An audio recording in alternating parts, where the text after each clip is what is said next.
നമ്മൾ വീട്ടിലേക്ക് തിരിച്ചെത്തി കേട്ടോ. അപ്പോൾ വരുന്ന വഴിക്ക് കുറച്ചധികം സാധനങ്ങളൊക്കെ വാങ്ങിച്ചിട്ടാണ് ഞങ്ങൾ വീട്ടിലേക്ക് വന്നത് കേട്ടോ.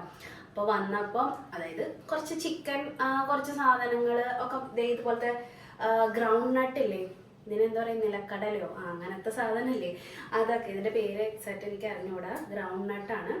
അപ്പം ഇതൊക്കെ വാങ്ങിച്ചിട്ടാണ് നമ്മൾ വന്നത് കേട്ടോ. അപ്പം ഇതിൻ്റെയൊക്കെ ഇനി പ്രിപ്പറേഷൻസ് ബാക്കിയാണ്. അതായത് അപ്പം മക്കൾക്ക് എക്സാമിൻ്റെ ടൈമാണ് കേട്ടോ. അപ്പം ഈ ഒരു എക്സാമിൻ്റെ ടൈം ആകുമ്പോഴത്തേക്കും ഞാൻ നല്ല പ്രോട്ടീൻ റിച്ച് ആയിട്ടുള്ള ഫുഡും പിന്നെ ഒരുപാട് ഇലക്കറികളും പിന്നെ ഇതുപോലെ പീനട്ട്, ഗ്രൗണ്ട് നട്ട് അല്ലെങ്കിൽ നട്ട്സ് റിലേറ്റഡ് ആയിട്ടുള്ള സാധനങ്ങളൊക്കെ ഉണ്ടായിരിക്കില്ലേ, അത് പിന്നെ ചിക്കൻ, മട്ടൻ, ഇതെല്ലാം വേവിച്ച് നമ്മൾ ഒരുപാട് വറുത്തതും പൊരിച്ചതായിട്ടുള്ള സാധനങ്ങളൊന്നും ഈ എക്സാമിൻ്റെ ടൈമിൽ കുട്ടികൾക്ക് കൊടുക്കില്ല കേട്ടോ. ഈ മുളപ്പിച്ചിട്ടുള്ള പയർവർഗ്ഗങ്ങളൊക്കെ ഉണ്ടായിരിക്കില്ലേ, അത് ഒരുപാട് കൊടുക്കും. പിന്നെ അതായത് ഈ അവർക്ക് എപ്പോഴും നല്ല നല്ല ബ്രെയിൻ ഡെവലപ്മെന്റിന് വേണ്ടിയിട്ടുള്ള, അല്ലെങ്കിൽ നന്നായിട്ട് ചിന്തിക്കാനും നന്നായിട്ട് എക്സാം ഒക്കെ എഴുതുമ്പോൾ അവർക്ക് എപ്പോഴും ഓർമ്മശക്തിയും ഇങ്ങനെയുള്ള കാര്യങ്ങളൊക്കെ വേണമല്ലോ. അപ്പം അതിന് വേണ്ടിയിട്ടുള്ള ഫുഡും കാര്യങ്ങളൊക്കെയാണ് ഞാനിപ്പം കൊടുത്തുകൊണ്ടിരിക്കുന്നത് കേട്ടോ.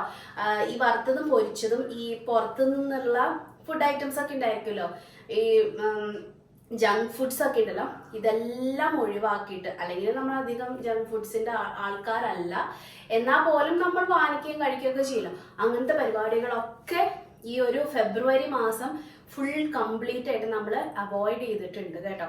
അപ്പൊ അങ്ങനെയൊക്കെ അവോയ്ഡ് ചെയ്തിട്ട് ഇതുപോലത്തെ നല്ല പ്രോട്ടീൻ റിച്ച് ആയിട്ടുള്ള നല്ല ഹെൽത്തി ആയിട്ടുള്ള ഫുഡുകളാണ് അവർക്ക് കൊടുത്തുകൊണ്ടിരിക്കുന്നത്. അപ്പൊ അതുകൊണ്ട് തന്നെ ഇപ്പൊ ഞാൻ ഈ വാങ്ങിച്ചുകൊണ്ട് വന്ന സാധനങ്ങൾ ഇപ്പൊ പ്രിപ്പയർ ചെയ്യാൻ പോകുന്ന കാര്യങ്ങളൊക്കെ അവർക്ക് ഭയങ്കര ബെനിഫിഷ്യൽ ആയിട്ടുള്ള കാര്യങ്ങളാണ് കേട്ടോ. പിന്നെ ഇലവർഗ്ഗങ്ങളൊക്കെ നമ്മൾ വീക്കിലി 2-3 പ്രാവശ്യമൊക്കെ കഴിക്കാറുണ്ട്. അത് മുന്നേയും ഉള്ള കാര്യങ്ങളൊക്കെ തന്നെയാണ് കേട്ടോ. അപ്പൊ എന്താണെങ്കിലും ഞാനിപ്പോൾ വരുമ്പോൾ കുറച്ച് ചിക്കൻ വാങ്ങിച്ചുകൊണ്ട് വന്നു. അപ്പൊ അതിൽ കുറച്ച് ഇവർക്ക് സൂപ്പൊക്കെ ഉണ്ടാക്കാൻ വേണ്ടിയിട്ടുള്ള കുറച്ച് ചിക്കൻ്റെ ബോൺസും, കുറച്ച് ചിക്കൻ ബോൺസ് എന്നും പറഞ്ഞ ചിക്കൻ്റെ സൂപ്പിന് വേണ്ടിയിട്ടുള്ള പീസസ് ആണ് കട്ട് ചെയ്ത് തരാൻ പറഞ്ഞത്. അതിലിപ്പം കുറച്ചൊക്കെ മറ്റു പീസുകളും വന്നിട്ടുണ്ട് കേട്ടോ. അപ്പൊ എനിവേ ഞാൻ കുറച്ച് എല്ലോട് കൂടിയിട്ടുള്ള ഭാഗങ്ങളൊക്കെ മാറ്റി ഈ ഒരു കുക്കറിൽ കഴുകി വൃത്തിയാക്കിയിട്ട് കൊണ്ട് വച്ചിട്ടുണ്ട്. ഇനിയിപ്പോൾ അതിൻ്റെ സൂപ്പിൻ്റെ പ്രിപ്പറേഷനാണ് നടക്കാനായിട്ട് പോകുന്നത്. അപ്പം എക്സാം ടൈം എന്ന് പറയുമ്പോൾ പൊതുവെ മക്കൾക്ക് പേടിയുള്ള കൂട്ടരുമുണ്ട്, ഇല്ലാത്ത കൂട്ടരുമുണ്ട്, ഒരു ടെൻഷനൊക്കെ ഉണ്ടാകുന്നുണ്ട്. അതൊക്കെ കൂടുതലും നമ്മുടെ ഭാഗത്ത് നിന്നുള്ള ഒരു സപ്പോർട്ട് അവർക്ക് നല്ല രീതിയിൽ കിട്ടാണ്ടാവുമ്പോഴാണ് കേട്ടോ. അവർക്ക് ഇനി പേടിയും വെപ്രാളവും, ഇനി അച്ഛനമ്മയൊക്കെ മാർക്കൊക്കെ കുറഞ്ഞിട്ടുണ്ടെങ്കിൽ എന്നെ വഴക്ക് പറയോ, അല്ലെങ്കിൽ എന്നെ കൂട്ടുകാർ കളിയാക്കോ, ഇങ്ങനെയുള്ള പേടിയും കാര്യങ്ങളൊക്കെ സ്ട്രെസ്സും മെന്റലി ഉള്ള എന്താ പറയുക, ഒരു ചില പാരൻസ് ഒക്കെ ഭയങ്കരമായിട്ട് ടോർച്ചർ ചെയ്യില്ലേ ഈ എക്സാമിൻ്റെ ടൈം ആകുമ്പോഴത്തേക്കും. അപ്പൊ അങ്ങനെയുള്ള കാര്യങ്ങളൊക്കെ കംപ്ലീറ്റ് ആയിട്ട് നമ്മൾ ഒഴിവാക്കണം. അവർക്ക് കിട്ടുന്ന മാർക്ക് മതി. നമ്മൾ ഇവരെ നമ്മളിങ്ങനെ മെന്റലി ടോർച്ചർ ചെയ്തിട്ട് ഇങ്ങനെ സ്ട്രെസ് ചെയ്ത് ഇനി എനിക്ക് അവനെ കഴിഞ്ഞും ഇവനെ കഴിഞ്ഞും കൂടുതൽ മാർക്ക് വേണം, കമ്പാരിസണും ഇങ്ങനെയുള്ള കാര്യങ്ങളൊക്കെ ചെയ്യുമ്പോൾ നമ്മുടെ മക്കൾക്ക് ഭയങ്കര ബുദ്ധിമുട്ടാണ്. നമ്മൾ മനസ്സിലാക്കേണ്ട ഒരു കാര്യം, കുട്ടികൾക്ക് ഓരോ കുട്ടികളും ഡിഫറെൻ്റ് ആണ്. എൻ്റെ മക്കളെ പോലെ ആയിരിക്കില്ല. ഇപ്പൊ എൻ്റെ മക്കള് തന്നെ രണ്ടുപേരും 2 തരത്തിൽ ഉള്ള ആൾക്കാരായിരിക്കും. അവരുടെ ഒരു ഗ്രാസ്പിംഗ് കപ്പാസിറ്റിയും അവരുടെ ഒരു എന്താ പറയാ ഓരോ കഴിവ് എന്നൊക്കെ പറയില്ലേ, അത് രണ്ടും ഡിഫറെൻ്റ് ആയിരിക്കും. അപ്പൊ ആദ്യം അത് നമ്മൾ മനസ്സിലാക്കണം. പിന്നെ നമ്മുടെ കുട്ടികളെ പോലെ ആയിരിക്കില്ല അപ്പുറത്തെ വീട്ടിലെ കുട്ടി, അപ്പുറത്തെ വീട്ടിലെ കുട്ടിയെ പോലെ ആയിരിക്കില്ല ഓപ്പോസിറ്റുള്ള വീട്ടിലെ കുട്ടി. അപ്പൊ ഇങ്ങനെ കമ്പയർ ചെയ്തിട്ട് നമുക്ക് ഒന്നും കിട്ടാനായിട്ട് പോകണില്ല. നമ്മളവരെ മാനസികമായിട്ട് നമ്മളവരെ എന്താ പറയാ സപ്പോർട്ട് ചെയ്യാണ് വേണ്ടത്. അപ്പൊ അവർക്ക് അച്ഛനമ്മമാരുടെ ഭാഗത്തു നിന്ന് നല്ല സപ്പോർട്ട് ഉണ്ടായിരിക്കുമ്പോൾ അവർക്ക് എന്ത് പ്രശ്നം വന്നാലും അല്ലെങ്കിൽ എന്ത് തന്നെയാണെങ്കിലും എൻ്റെ അച്ഛൻ്റെ അമ്മയുടെ അടുത്ത് വന്നാൽ എനിക്ക് അതിനൊരു സൊല്യൂഷൻ കിട്ടും എന്നുള്ളൊരു വിശ്വാസം നമ്മൾ അവരിൽ വളർത്തിയെടുക്കണം കേട്ടോ. അങ്ങനെ ഒരു വിശ്വാസം ഉണ്ടെങ്കിൽ നമ്മുടെ മക്കൾ എവിടെയും തോൽക്കൂല. ഇപ്പൊ എന്തെങ്കിലും തോറ്റാൽ തന്നെ അവർക്ക് അതിനെ തരണം ചെയ്ത് മുന്നോട്ട് പോകാനുള്ള കഴിവും ഉണ്ടായിരിക്കും. ഇപ്പോൾ ജയവും തോൽവിയൊക്കെ പാർട്ട് ഓഫ് ദ ഗെയിം ആണല്ലേ. നമ്മളും അങ്ങനെയൊക്കെ തന്നെ ആയിരുന്നില്ലേ. നമുക്ക് ചില സമയത്ത് നമുക്ക് എക്സാമിന് മാർക്ക് ഉണ്ടായിരിക്കും, ചില സമയത്ത് കുറവായിരിക്കും. ചില പ്രോഗ്രാംസിൽ പങ്കെടുക്കുമ്പോൾ നമുക്ക് നന്നായിട്ട് പെർഫോം ചെയ്യാൻ പറ്റും. ചിലപ്പോൾ നമ്മൾ നന്നായി പ്രാക്ടീസ് ചെയ്തിട്ടും ചിലപ്പോൾ നമുക്ക് നല്ല രീതിയിൽ പെർഫോം ചെയ്യാനായിട്ട് പറ്റിയിട്ടുണ്ടായിരിക്കില്ല. ഇതൊന്നും ഒരു ഇഷ്യൂ അല്ല ആക്ച്വലി. ഇതൊന്നും എന്താ പറയുക, എന്തിനെങ്കിലും അടിസ്ഥാനം ഇതാണ് എന്നൊന്നും ഇല്ല കേട്ടോ. നമ്മുടെ മക്കളുടെ കഴിവിനനുസരിച്ചുള്ള കാര്യങ്ങൾ അവർക്ക് എന്തായാലും ഉണ്ടായിരിക്കും. പിന്നെ നമ്മളുടെ ഒരു സപ്പോർട്ട് അവർക്ക് തീർച്ചയായിട്ടും വേണം. ഇന്നത്തെ കാലത്ത് പാരൻസ് രണ്ടുപേരും വർക്കിംഗ് ആയിരിക്കും. പണ്ടത്തെ പോലെ കൂട്ടുകുടുംബമോ അല്ലെങ്കിൽ അവരെ ടേക്ക് കെയർ ചെയ്യാനായിട്ട് ഫാമിലി മെമ്പേഴ്സ് ചുറ്റും അങ്ങനത്തെ അവസ്ഥയൊന്നും ഇപ്പോഴത്തെ മിക്ക ഫാമിലീസിലും ഇല്ല. പാരൻസ് എല്ലാം നല്ല ബിസിയാണ്. അങ്ങനെ ഒരു സിറ്റുവേഷൻ നമ്മുടെ വീട്ടിലുള്ള കാരണം കൊണ്ടാണ് ഞാൻ മെയിനായിട്ടും പുറമെ ജോലിക്ക് പോവാണ്ട് ശ്രമിക്കുന്നത് കേട്ടോ. അപ്പം ഞാൻ ജോലി ചെയ്യുന്ന സമയമാണെങ്കിൽ പോലും ഞാൻ വർക്ക് ഫ്രം ഹോം അങ്ങനെയാണ് ചെയ്യാനായിട്ട് എനിക്ക് ഉദ്ദേശം ഉണ്ടായിരുന്നുള്ളൂ. അപ്പോൾ എൻ്റെ മക്കളുടെ ഒരു വളർച്ചയുടെ ഘട്ടത്തിൽ ആരെങ്കിലും ഒരാൾ, രണ്ടുപേരും ഒരുപോലെ പാരൻസ് അവരെ നോക്കാനായിട്ടുള്ള സമയമില്ല എന്ന് പറഞ്ഞിട്ടുണ്ടെങ്കിൽ അത് തീർച്ചയായിട്ടും ആ മക്കൾക്ക് എന്തെങ്കിലുമൊക്കെ പ്രശ്നങ്ങൾ കാണും. അപ്പോൾ ഒരാളെങ്കിലും നമുക്ക് പറ്റുവാണെങ്കിൽ, ഇപ്പൊ ജോലി അവോയ്ഡ് ചെയ്യാൻ പറ്റില്ല എന്നൊക്കെയുള്ള സിറ്റുവേഷൻ എല്ലാ വീട്ടിലും ഒരുപോലത്തെ സാഹചര്യം ആയിക്കൊള്ളണം എന്നില്ലല്ലോ. അപ്പൊ അങ്ങനത്തെ സിറ്റുവേഷനിലൊക്കെ നമുക്ക് മക്കളുടെ അടുത്തും കൂടി ടൈം സ്പെൻഡ് ചെയ്യാനുള്ള അല്ലെങ്കിൽ അവരുടെ കാര്യങ്ങൾ കൂടി അന്വേഷിക്കാനുള്ള സമയം നമ്മൾ കണ്ടെത്തണം. അതിനായിട്ടൊരു സമയം നമ്മൾ മാറ്റി വെച്ചേ മതിയാവും. അല്ലെങ്കിൽ നമ്മുടെ മക്കള് പണ്ടത്തെ അത്ര കുട്ടികളുടെ അത്രയും സ്ട്രോങ് ആണെന്നൊന്നും ഞാൻ പറയില്ല കേട്ടോ. ഇപ്പോഴത്തെ മക്കൾ ഭയങ്കര വീക്കാണ്. അതിൻ്റെ ഒരു റീസൺ നമ്മൾ അവരെ ആ രീതിക്ക് പാമ്പർ ചെയ്തും അങ്ങനെയൊക്കെയാണ് വളർത്തിക്കൊണ്ട് വരുന്നത്. കുറച്ച് സ്ട്രിക്റ്റ് ഒക്കെ ആയിട്ടുള്ള പാരൻസ് ഒക്കെ ഇപ്പം വളരെ കുറവാണ്. പണ്ടെന്നൊക്കെ പറഞ്ഞാൽ നമുക്ക് നല്ല അടി കിട്ടും. ടീച്ചേഴ്സിൻ്റെ കയ്യിൽ നിന്ന് അടി കിട്ടും, അച്ഛനമ്മമാരുടെ കയ്യിൽ നിന്ന് അടി കിട്ടും, ചിലപ്പോൾ ഗ്രാൻഡ് പാരൻസ് ഒക്കെ ഉണ്ടെങ്കിൽ നല്ല അടിയൊക്കെ വെച്ച് തരും അല്ലേ. അപ്പം അങ്ങനെയൊക്കെ വളർന്ന കാരണം കൊണ്ട് നമുക്ക് എന്തെങ്കിലും ഇഷ്യൂസ് വന്നാലും എന്ത് കാര്യം വന്നാലും നമുക്ക് ആ ഒരു അത്രയും പ്രശ്നമായിട്ട് നമ്മൾ എടുക്കില്ല. അല്ലെങ്കിൽ ഒരു അനുസരണയും അല്ലെങ്കിൽ എന്താ പറയുക വാശിയും ഇതൊക്കെ നമുക്ക് കുറവായിരിക്കും. നമ്മളുള്ളത് കൊണ്ടൊക്കെ ഭയങ്കര ഹാപ്പി ആയിരിക്കും. നമുക്ക് ഈ മറ്റുള്ള കാര്യങ്ങൾക്ക് വേണ്ടിയിട്ടുള്ള ഒരു ദുശാഠ്യമൊക്കെ പിടിക്കുക എന്നൊക്കെ പറയില്ലേ, ഷാഠ്യം പിടിക്കുക എന്നൊക്കെ പറയില്ലേ, അങ്ങനത്തെ ഇതൊക്കെ കുറവായിരുന്നു. ഇന്നത്തെ കാലത്ത് മക്കളെ അടിച്ചു വളർത്തുന്ന പാരൻസ് ഒക്കെ കുറവാണ്. അടിച്ചു വളർത്തണം എന്നല്ല ഞാൻ പറയുന്നത്. എന്നാൽ പോലും നമുക്ക് പാരൻസ് എന്ന് പറയുമ്പോൾ അവർക്ക് പേടിയേക്കാളും ഉപരി ഒരു ബഹുമാനവും അല്ലെങ്കിൽ എൻ്റെ ഒരു അച്ഛനും അമ്മയും എൻ്റെ കൂടെ നിൽക്കും എന്ത് കാര്യത്തിനാണെങ്കിലും എന്നുള്ളൊരു വിശ്വാസവും അതേസമയം കുറച്ച് പേടിയും വളർത്തിയെടുക്കണം നമ്മൾ അവരിൽ. എന്നാൽ മാത്രമേ അവർ നല്ല രീതിക്ക് മുന്നോട്ട് പോവുള്ളൂ. നമുക്ക് അവരുടെ ഫ്രണ്ട്സ് ആരാണ്, അവരെവിടേക്കാണ് പോകുന്നത്, എന്തൊക്കെയാണ് ചെയ്യുന്നത്, അവരുടെ കൂട്ടുകെട്ടും കാര്യങ്ങളും അവരുടെ സർക്കിൾ എന്താണ് എന്നൊക്കെയുള്ളതൊക്കെ നന്നായിട്ട് നമ്മൾ മനസ്സിലാക്കണം. നമുക്ക് ഒന്നിനും സമയമില്ല എന്ന് പറഞ്ഞ് നമ്മുടെ കാര്യങ്ങൾ മാത്രമായിട്ട് മുന്നോട്ട് പോകുമ്പോഴത്തേക്കും നമ്മുടെ മക്കൾ ഒരു ഭാഗത്ത് അവര് ചീത്തയായിക്കൊണ്ടിരിക്കും. അല്ലെങ്കിൽ അവര് എന്താ പറയുക, നല്ല രീതിക്കായിരിക്കില്ല മുന്നോട്ട് പോയിക്കൊണ്ടിരിക്കുന്നത്. നമ്മൾ പലപ്പോഴും നമ്മുടെ ശ്രദ്ധക്കുറവ് കാരണം കൊണ്ട് മക്കൾക്ക് പല ദോഷങ്ങളും വന്നു ചേരാറുണ്ട്. എന്തെങ്കിലും സംഭവിച്ചു കഴിഞ്ഞിട്ട് അയ്യോ എന്ന് പറയുന്നതിനേക്കാളും എത്രയോ ബെറ്ററാണ് സംഭവിക്കാണ്ട് നോക്കുന്നത് അല്ലേ. അവർക്ക് എന്ത് കാര്യം ഓപ്പണായിട്ട് പറയാനുള്ള ഒരു സ്പേസ് നമ്മുടെ വീട്ടിൽ ഉണ്ടാക്കിയെടുക്കണം. രാത്രി ഭക്ഷണം കഴിക്കുന്ന സമയത്തെങ്കിലും പാരൻസ് കൂടി ഉണ്ടാവാനായിട്ട് നോക്കുക. ഒരുമിച്ചിരുന്ന് ഭക്ഷണം കഴിക്കുന്ന സമയത്ത് സംസാരിക്കുക. കുറച്ചൊക്കെ ടി വി ഒക്കെ അവോയ്ഡ് ചെയ്തിട്ട് സംസാരിക്കാനുള്ള അവസരങ്ങൾ നമ്മൾ ഉണ്ടാക്കിയെടുക്കണം. അപ്പം അങ്ങനെയൊക്കെ ആകുമ്പോഴത്തേക്കും നമുക്ക് അവരുടെ കുറേ കാര്യങ്ങൾ, ഒരു 95% കാര്യം നമ്മൾക്ക് അറിയാവുന്ന കാര്യങ്ങളായിരിക്കും ഉണ്ടായിരിക്കുന്നത്. അപ്പം അതിനൊക്കെ ഒരുപാട് ഇമ്പോർട്ടൻസ് ഉണ്ട് കേട്ടോ. അപ്പം ഞാനിതൊക്കെ ശ്രദ്ധിക്കാറുണ്ട് എൻ്റെ മക്കളുടെ കാര്യത്തിൽ.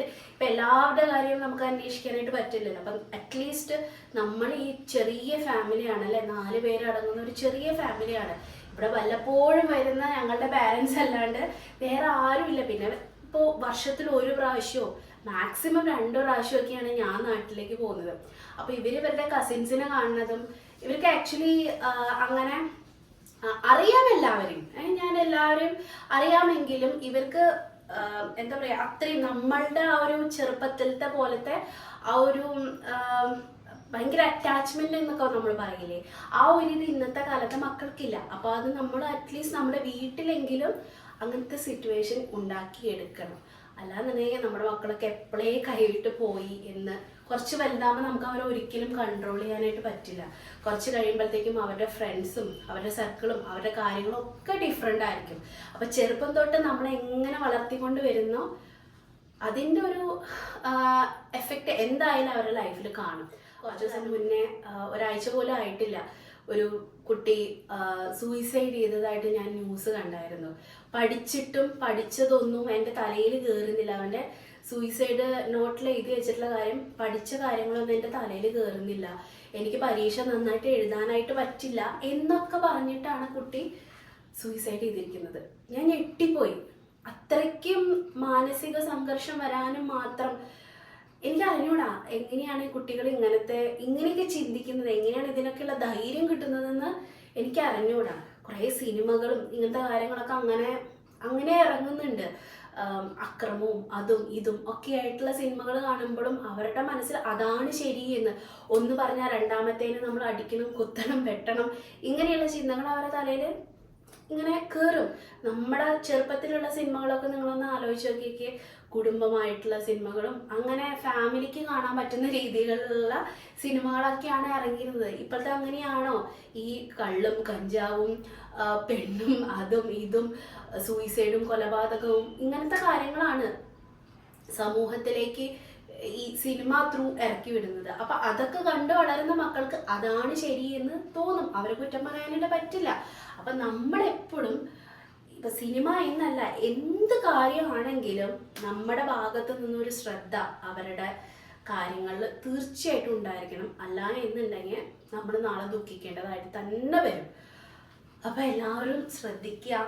മക്കളെ എത്രമാത്രം ശ്രദ്ധിക്കാൻ പറ്റുമോ അത്രമാത്രം ശ്രദ്ധിക്കുക. നമ്മളുടെ ഒരു ശ്രദ്ധക്കുറവ് കാരണം കൊണ്ട് നമ്മുടെ മക്കൾ ഒരിക്കലും വഴിതെറ്റി പോകരുത്. ഒരിക്കലും ഞങ്ങൾ ഒറ്റയ്ക്കാണ് എന്നുള്ള ചിന്ത അവർക്ക് ഉണ്ടാവരുത്. അല്ലെങ്കിൽ എനിക്കൊരു പ്രശ്നം വന്ന് എനിക്കതിനെ നേരിടാനോ എനിക്കതിനെ ഫേസ് ചെയ്യാൻ പറ്റില്ല എന്ന് പറഞ്ഞുകൊണ്ട് ഇത്തരം കാര്യങ്ങൾ ചെയ്യുന്ന കുട്ടികളാണ് ഇന്നത്തെ കാലത്ത് കൂടുതലും. അപ്പം അത് കാരണം കൊണ്ട് എന്ത് പ്രശ്നം ആയിക്കോട്ടെ, എന്തും ആയിക്കൊള്ളട്ടെ, ഇപ്പൊ എല്ലാവർക്കും ഒരുപോലെ ആവാൻ പറ്റില്ലല്ലോ. അപ്പൊ അത് കാരണം കൊണ്ട് അത് കുറച്ചൊക്കെ പാരൻസ് നമ്മൾ മനസ്സിലാക്കണം. അപ്പം നമ്മുടെ സപ്പോർട്ട് തീർച്ചയായിട്ടും നമ്മുടെ മക്കൾക്ക് ഉണ്ടായിരിക്കണം. അല്ല എന്നുണ്ടെങ്കിൽ നമ്മൾ ഈ കഷ്ടപ്പെട്ട് വളർത്തി വലുതാക്കി അവരുടെ സുഖത്തിനും സൗകര്യത്തിനും വേണ്ടി എല്ലാ കാര്യങ്ങളും ഒരുക്കുമ്പോൾ ഒരു ഭാഗത്തുനിന്ന് നമ്മുടെ മക്കൾ നമ്മുടെ കയ്യിൽ നിന്ന് കൈവിട്ടു പോകുന്ന അവസ്ഥയായിരിക്കും. അപ്പൊ നമ്മുടെ വീട്ടിൽ നമ്മൾ കൊടുക്കുന്ന സപ്പോർട്ടും സ്നേഹവും കാരണം കൊണ്ട് അവർക്കൊരിക്കലും ഇങ്ങനെയുള്ള കാര്യങ്ങൾ ചിന്തിക്കാനുള്ള വഴി ഉണ്ടാവില്ല എന്ന് ഞാൻ വിശ്വസിക്കുന്നു. അപ്പം അത് കാരണം കൊണ്ട് നന്നായി ശ്രദ്ധിക്കുക, നല്ല കുട്ടികളായിട്ട് വളരാനുള്ള സാഹചര്യം ഉണ്ടാക്കി കൊടുക്കുക കേട്ടോ. അപ്പോൾ എന്താ പറയുക, ഞാനിപ്പോൾ ചെയ്യാൻ പോയ കാര്യം നമ്മൾ ചിക്കൻ സൂപ്പ് ഉണ്ടാക്കാനായിട്ടുള്ള കാര്യങ്ങളാണ് ചെയ്തുകൊണ്ടിരുന്നത്. അപ്പോൾ ഈ എക്സാമിൻ്റെ കഥ അറിഞ്ഞ് വന്നപ്പോഴാണ് ഇത്രയും കാര്യങ്ങൾ പറഞ്ഞത്. അപ്പം ഞാൻ എക്സാം ടൈമിൽ പറഞ്ഞല്ലോ ഇങ്ങനത്തെ ഫുഡുകളൊക്കെ കുറേ കൊടുക്കും. അപ്പം ഇപ്പം വൈകുന്നേരം അവർക്ക് ഈ സൂപ്പ് കൊടുക്കാനാണ് എൻ്റെ പ്ലാന്. അപ്പം അതുകൊണ്ട് ഞാൻ സൂപ്പിനുള്ള കാര്യങ്ങളാണ് നോക്കുന്നത്. അപ്പം ചിക്കൻ നമുക്ക് വെറുതെ പാത്രത്തിലിട്ട് വേവിക്കും. ഞാനേ മേലെ ഇപ്പം നമ്മുടെ ടാങ്ക് ക്ലീൻ ചെയ്യാനായിട്ട് ആൾക്കാർ വരും. അപ്പം ഇവിടുത്തെ വെള്ളത്തിൻ്റെ കഥ നിങ്ങൾക്ക് അറിയാലോ, ഭയങ്കര മോശം അവസ്ഥയാണ് ഇവിടുത്തെ വെള്ളത്തിൻ്റെ. അപ്പം അത് കാരണം കൊണ്ട് നമ്മളൊരു 6 മാസം കൂടുമ്പോൾ മിനിമം ടാങ്ക് കഴുകിയില്ലെങ്കിൽ ഭയങ്കരമായിട്ട് ചെളി പിടിച്ച വെള്ളമായിരിക്കും കിട്ടുന്നത് കേട്ടോ. അപ്പം അത് കാരണം കൊണ്ട് നമ്മൾ ടാങ്ക് കഴുകാനായിട്ട് ആൾക്കാരെ വിളിച്ചിട്ടുണ്ട്. അപ്പം അവർ വരും മുന്നേ ഞാൻ നിങ്ങളുടെ അടുത്ത് സംസാരിക്കാനുള്ള കാര്യങ്ങളൊക്കെ സംസാരിച്ചതാണ് കേട്ടോ. ഇപ്പം അവർ വരുമെന്ന് പറഞ്ഞിട്ട് വിളിച്ചിട്ടുണ്ട്. അതിന് മുന്നേ നമുക്ക് ഈ പരിപാടി അങ്ങ് തീർത്ത് വയ്ക്കാം. അപ്പം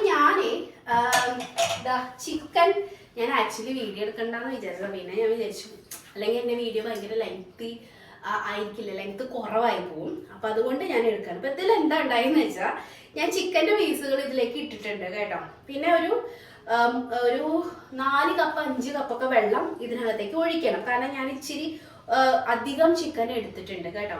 1/2 കിലോനല്ല, 1/2 കിലോന് താഴെ കണ്ട് എടുത്തിട്ടുണ്ട്. അപ്പം ഒരു 300 ഗ്രാം 350 ഗ്രാം എന്നൊക്കെ വേണമെങ്കിൽ പറയാം. അത്രയും ചിക്കൻ ഞാൻ എല്ലോട് കൂടിയിട്ടുള്ള ചിക്കനാണ് എടുത്തിരിക്കുന്നത്. പിന്നെ ഇതിലേക്ക് ഒരു അരമുറി ഒരു വലിയ സവാളയായിരുന്നു, അതിന്റെ പകുതി വലുതല്ല അല്ലേ, ഇത് അത്രേ ഉള്ളൂ. അപ്പൊ ഇതിന്റെ പാതി സവാള ഞാൻ ഇതിലേക്ക് ഇട്ട് കൊടുത്തിട്ടുണ്ട്. ഉപ്പ്, കുരുമുളകിന്റെ പൊടിയും ഇതിലേക്ക് ഇട്ട് കൊടുത്തിട്ടുണ്ട്. കുരുമുളക് അങ്ങനെ തന്നെ ചതച്ചിട്ടാലും മതി. ഇനി ബാക്കി ചേർക്കാനുള്ള സാധനങ്ങൾ ഞാൻ കാണിച്ചു തരാം. കുറച്ച് അടുത്തേക്ക് കൊണ്ടുവന്നിട്ട് ഞാൻ വീഡിയോ കാണിച്ചു തരാം കേട്ടോ.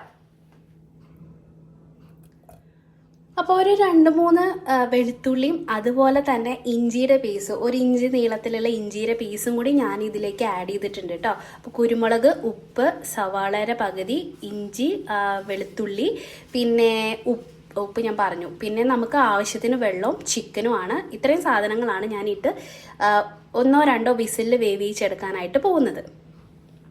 നമുക്ക് ഈ ചിക്കൻ്റെ സ്റ്റോക്ക് ആവശ്യമുണ്ട്, അപ്പം അത് മാറ്റിയെടുക്കണം. അപ്പം അത് കാരണം കൊണ്ട് കുറച്ചധികം വെള്ളം ഞാൻ ഒഴിക്കുന്നുണ്ട് കേട്ടോ. ഒരു 3-4 കപ്പ് കണക്കാക്കിയിട്ട് ഒഴിച്ചാൽ മതി. അത് നിങ്ങൾ എടുക്കുന്ന ചിക്കൻ എന്തുമാത്രം ഉണ്ടോ അതിനനുസരിച്ച് കേട്ടോ. ഞാൻ ഇത്രയും 1 ഇഞ്ച് ഗ്യാപ്പ് വരുന്നുണ്ട്. അതായത് ഇപ്പം നമ്മളിങ്ങനെ വിരൽ മുക്കി നോക്കുകയാണെങ്കിൽ 1 ഇഞ്ച് ഗ്യാപ്പ് ചിക്കൻ്റെ മേലെ നിൽക്കുന്ന രീതിയിലാണ് ഞാൻ വെള്ളം എടുത്തിരിക്കുന്നത് കേട്ടോ.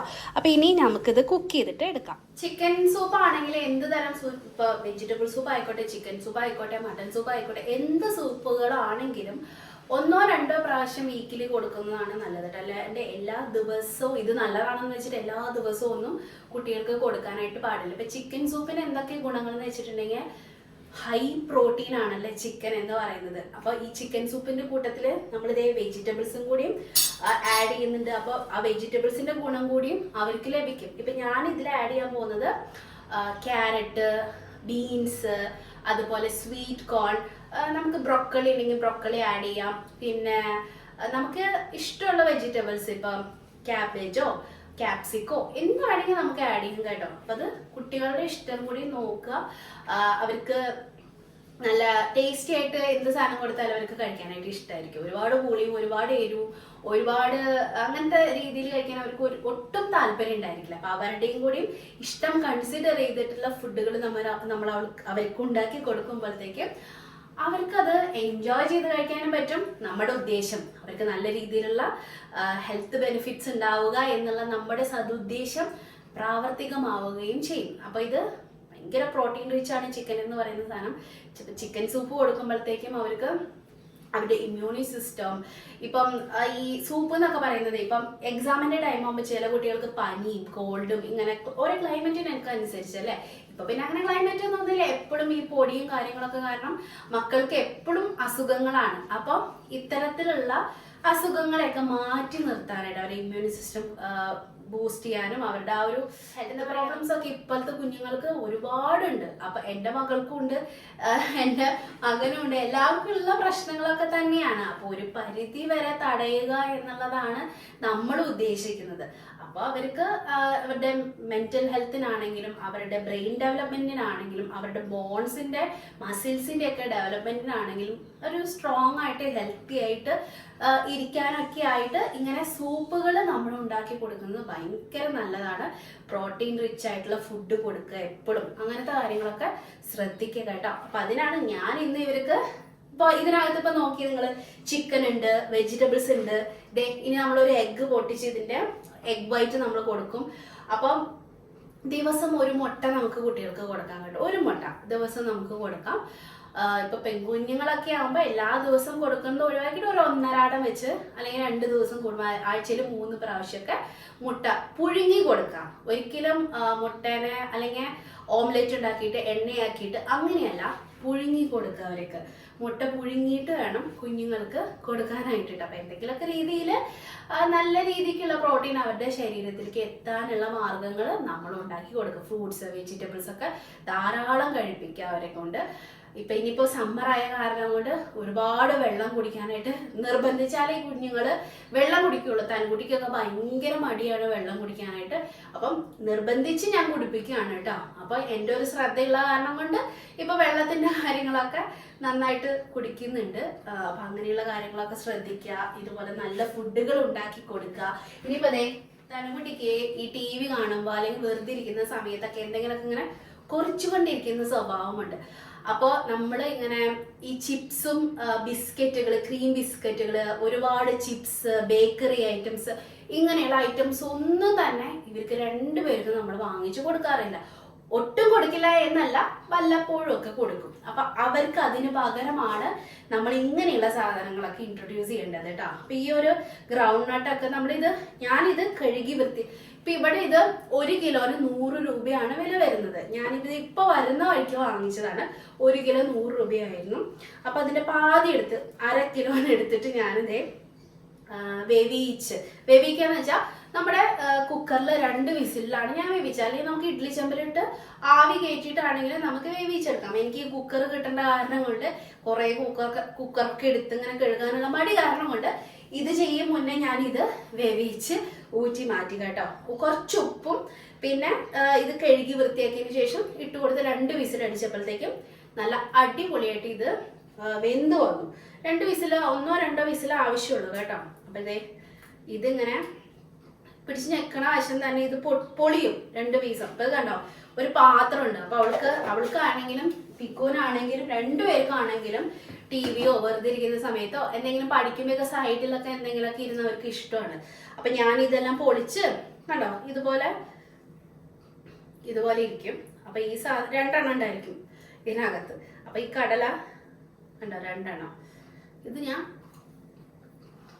സൈഡിലിട്ട് കൊടുക്കും. പിന്നെ നമുക്ക് എന്താ ഗുണം എന്ന് വെച്ചിട്ടുണ്ടെങ്കിൽ വെയിറ്റ് ലോസ് ഒക്കെ ആഗ്രഹിക്കുന്നവരാണെങ്കിൽ ഈ സാലഡ്സും ഇങ്ങനെയുള്ള കാര്യങ്ങളൊക്കെ നമ്മൾ ഒരുപാട് കഴിക്കണമല്ലോ. അപ്പൊ ആ കൂട്ടത്തിൽ നമുക്ക് ഇത് ആഡ് ചെയ്യാം. വെയിറ്റ് ലോസിനെ ഹെൽപ്പ് ചെയ്യും. നമ്മുടെ ഒരു മീല് ചിലപ്പോൾ നമ്മൾ സാലഡ് ആയിരിക്കും ഡയറ്റിൽ കഴിക്കുന്നുണ്ടായിരിക്കാം. അപ്പൊ ആ മീലിലേക്ക് നമുക്ക് ഇതിനെ ആഡ് ചെയ്യാം. ഇതിന് കൂടെ കുറച്ച് വെജിറ്റബിൾസും കുറച്ച് കാര്യങ്ങളൊക്കെ ആഡ് ചെയ്ത് നമുക്ക് നമ്മുടേതായ രീതിയിൽ സാലഡും കാര്യങ്ങളൊക്കെ ഉണ്ടാക്കി കഴിച്ചാൽ നമുക്കും ഹെൽത്ത് ബെനിഫിറ്റ്സ് ഒരുപാടുണ്ട് കേട്ടോ. അപ്പോൾ മക്കൾക്ക് ഈ ബേക്കറി ഇങ്ങനത്തെ സാധനങ്ങളൊക്കെ ഒഴിവാക്കിയിട്ട് ഇങ്ങനെയുള്ള നല്ല ഫുഡുകൾ, പപ്പായ, ഇപ്പൊ വാട്ടർമെലൺ ഒക്കെ ഒരുപാട് കിട്ടുന്നല്ലേ. അപ്പൊ പപ്പായ, വാട്ടർമെലൺ, പിന്നെ ഇതുപോലെ ഗ്രൗണ്ട് നട്ട്, ചോളം, സ്വീറ്റ് പൊട്ടറ്റോ ഇല്ലേ, മധുരക്കിഴങ്ങ്, കുട്ടികൾക്ക് ഒത്തിരി നല്ലതാണ് കേട്ടോ. അപ്പൊ മധുരക്കിഴങ്ങ് ഇതൊക്കെയാണ് ഞാൻ എൻ്റെ മക്കൾക്ക് എല്ലാ ഡെയിലി ബേസിസിൽ കൊടുക്കുന്ന സാധനങ്ങൾ. അല്ലാണ്ട് ബേക്കറി ഒന്നും നമ്മള് എണ്ണ പലഹാരങ്ങൾ ഞാനൊക്കെ വല്ലപ്പോഴും ഉണ്ടാക്കും. വല്ലപ്പോഴും അതും വീട്ടിൽ ഉണ്ടാക്കി, അല്ലെങ്കിൽ ഒരു പപ്സൊക്കെ ചിലപ്പോൾ വല്ല ബേക്കറിയിലൊക്കെ പോയിട്ട് ഒന്ന് കഴിക്കണമെന്ന് പിക്ക് പറയുകയാണെങ്കിൽ ഒരെണ്ണമൊക്കെ വാങ്ങിച്ചു കൊടുക്കും. അതൊക്കെ വല്ലപ്പോഴും മാത്രമുള്ള കാര്യങ്ങളാണ്. അല്ലാതെയുള്ള ഒരു സാധനങ്ങൾ KFCയും പിസയും ഒന്നും എല്ലാ പ്രാവശ്യവും നമ്മള് ലാസ്റ്റ് പിസ വാങ്ങിച്ചത് എപ്പോഴാണെന്നറിയോ? നമ്മുടെ ജനുവരി 1-ാം തീയതി, നമ്മുടെ ന്യൂ ഇയറിന്റെ അന്നാണ് ഞങ്ങൾ ഇവിടെ ലാസ്റ്റ് പിസ വാങ്ങിച്ചത്. ഇപ്പൊ നോക്കിയേ 2 മാസം കഴിഞ്ഞു, 3-ാമത്തെ മാസത്തിലേക്ക് കടക്കാണ്. അപ്പൊ അതാണ് ഞാൻ പറഞ്ഞത്, വല്ലപ്പോഴും ജങ്ക് ഫുഡ്സ് ഒക്കെ നമ്മൾ ഇവർക്ക് വാങ്ങിച്ചു കൊടുക്കാറുള്ളത് കേട്ടോ. അപ്പൊ അതേ വിസിൽ വരാനായിട്ട് തുടങ്ങിയിട്ട് 2 വിസിലൊക്കെ 2-3 വിസിലൊക്കെ നമുക്ക് ചിക്കൻ്റെ വേവിനനുസരിച്ച് കേട്ടോ 2-3 വിസിലൊക്കെ വേണമെങ്കിൽ നമുക്ക് എടുക്കാം. നമുക്ക് ആ ചിക്കൻ ഉണ്ടല്ലോ അതിന്റെ മാംസം നമുക്ക് ഇങ്ങനെ അടർത്തി മാറ്റണം. അപ്പൊ അതിന് നന്നായിട്ട് വെന്തോട്ടെ. അപ്പൊ ഞാൻ സംസാരം നിർത്തുകയാണ്. ഞാൻ ഈ വെജിറ്റബിൾസ് കുനുകുനുന്നെ അരിഞ്ഞെടുക്കട്ടെ, അല്ലെങ്കിൽ നമുക്ക് ചോപ്പറിൽ ഇട്ടിട്ട് ചോപ്പ് ചെയ്തെടുത്താലും മതി കേട്ടോ. ഞാൻ ചോപ്പറിലിട്ട് ചോപ്പ് ചെയ്യാനാണ് പോകുന്നത്. അപ്പൊ 1 ക്യാരറ്റും ഒരു 5-6 ബീൻസും ഒരു അരമുറി സവാളയും ഞാനിവിടെ എടുത്ത് വെച്ചിട്ടുണ്ട്. ചോപ്പ് ചെയ്തിട്ട് എടുക്കട്ടെ.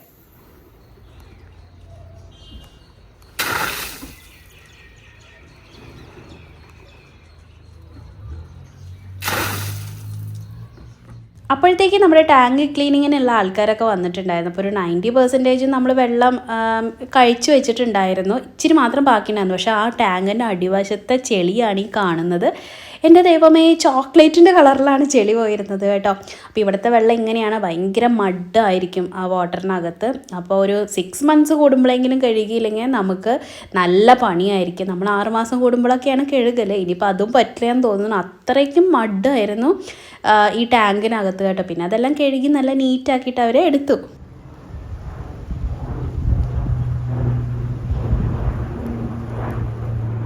അപ്പോൾ അതേ ഒരു വിമാനം പറന്നു പോകുന്നു. വിമാനം എപ്പോൾ കണ്ടാലും ഞാനിങ്ങനെ അത് പോകുന്ന വരെ നോക്കി നിൽക്കും കേട്ടോ. ഞാൻ ടാറ്റയ്ക്ക് കൊടുക്കാറുണ്ട്, ചെറുപ്പം തൊട്ടേ അങ്ങനെ തന്നെയാണ് കേട്ടോ. അതിപ്പോൾ ഇത്ര പ്രായമായിട്ട് പോലും എൻ്റെ സ്വഭാവത്തിന് മാറ്റമൊന്നുമില്ല. അപ്പോൾ നിങ്ങൾക്ക് ആരെങ്കിലും ഇങ്ങനെ വിമാനം കാണുമ്പോൾ ഭയങ്കര സന്തോഷം തോന്നാറുണ്ടെങ്കിൽ ഒന്ന് കമൻറ്റ് ചെയ്തോളാം.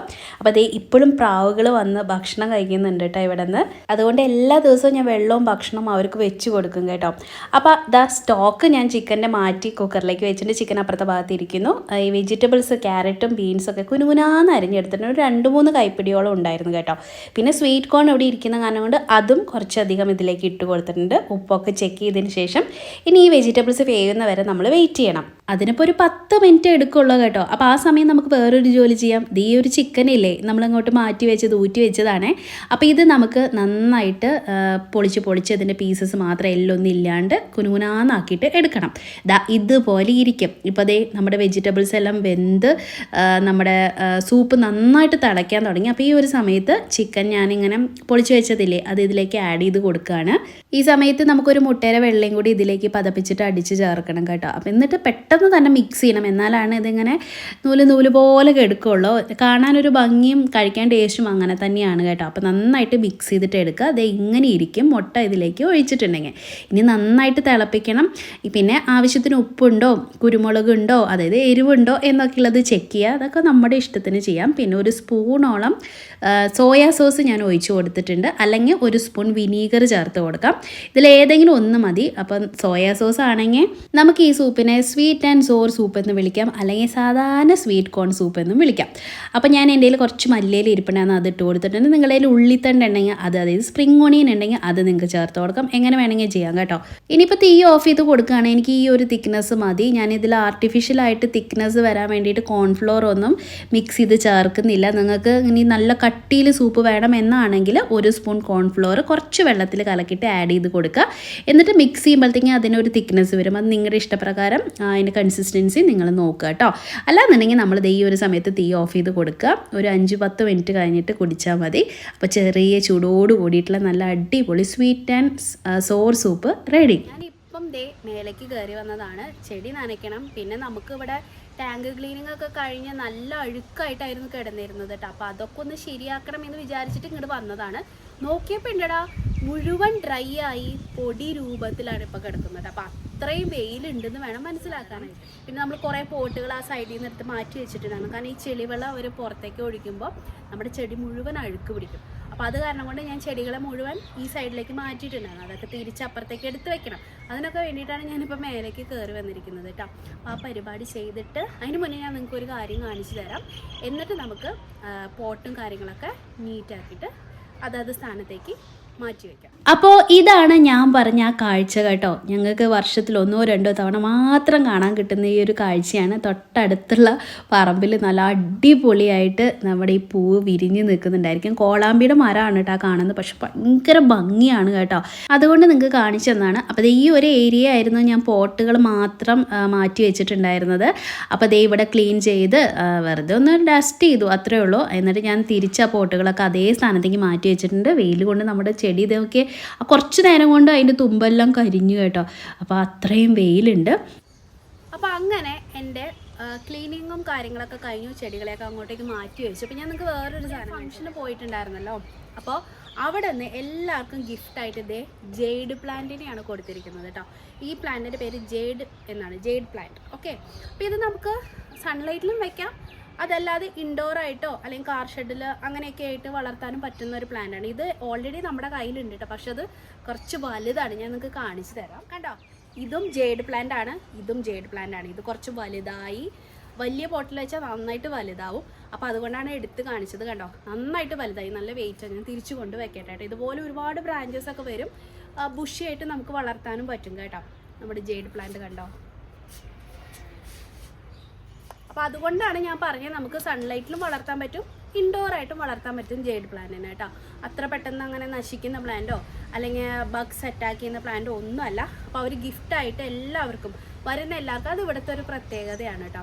ഇവിടെ നമ്മൾ എന്തെങ്കിലും ഫംഗ്ഷന് പോയാൽ ചെല്ലുന്നവർക്കെല്ലാം എന്തെങ്കിലും ഒരു സാധനം ഗിഫ്റ്റായിട്ട് കൊടുക്കും. അപ്പോൾ ഇത് ഒരു പ്ലാന്റ് തന്നപ്പോൾ എനിക്ക് ഭയങ്കര സന്തോഷമായി കേട്ടോ. സാധാരണ ഈ എന്തെങ്കിലും ഈ പൂജ റൂമിലൊക്കെ വയ്ക്കുന്ന തട്ട്, പിന്നെ അല്ലെങ്കിൽ സാരി, ഇങ്ങനെയുള്ള സാധനങ്ങൾ, അല്ലെങ്കിൽ വീട്ടിലേക്കുള്ള എന്തെങ്കിലും ഒരു ഐറ്റം തരാണ്ടിരിക്കാറില്ല, തളിക, അങ്ങനെ എന്തെങ്കിലുമൊക്കെ തരും. ഇന്ന് എനിക്ക് പ്ലാൻ കിട്ടിയപ്പോൾ ഭയങ്കര സന്തോഷമായി. അതിന് ഇനി റീപോർട്ടിങ് കൂടി ചെയ്തിട്ട് വേണം നമുക്ക് താഴത്തേക്ക് പോകാനായിട്ട്. അപ്പോൾ അത്രയേ ഉള്ളൂ ഇന്നത്തെ കുഞ്ഞു വ്ളോഗ്. അപ്പോൾ നിങ്ങൾക്ക് എല്ലാവർക്കും ഇന്നത്തെ വ്ളോഗ് ഇഷ്ടപ്പെട്ടെന്ന് കരുതുന്നു. അടുത്ത വ്ളോഗിൽ നമുക്ക് വീണ്ടും കാണാം. അതുവരെയ്ക്കും ബൈ.